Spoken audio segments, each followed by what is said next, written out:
আখ চাষের জন্য আখের চারা উৎপাদন একটি গুরুত্বপূর্ণ বিষয়। আখের চারা উৎপাদন দুটি পদ্ধতির মাধ্যমে করা যায়: সাধারণ বীজতলা পদ্ধতি ও ব্যাগ চারা পদ্ধতি। ভালো জাতের একটি সুস্থ আখের কাণ্ড থেকে 1 বা 2 চোখ কাণ্ডে থাকা একটি গাইড বিশিষ্ট খণ্ড তৈরি করতে হবে। আখের চারা বা বীজ শোধনের জন্য বেবিস্টিন বা নুইন ছত্রাকনাশক প্রতি লিটার পানিতে 1 গ্রাম হারে মিশিয়ে দ্রবণ তৈরি করতে হবে। দ্রবণে রোপণের জন্য তৈরি আখ খণ্ডগুলো 30 মিনিট ডুবিয়ে রাখতে হবে। তুলে মূল জমিতে রোপণ করতে হবে। বীজকে রোগ ও পোকামাকড় থেকে রক্ষা করে ও শক্তিশালী চারা বিকাশে সহায়তা করে।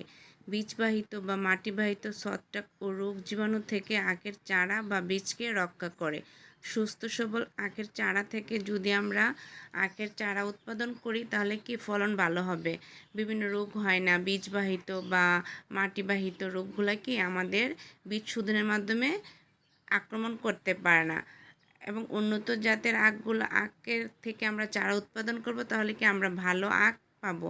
আর একই জমিতে 2-এর অধিক আখ চাষ করব না। আমরা একই জমিতে যদি 2 বার আখ চাষ করি, পরের বার অন্য ফসল করার চেষ্টা করব। 1-এর অধিক করলে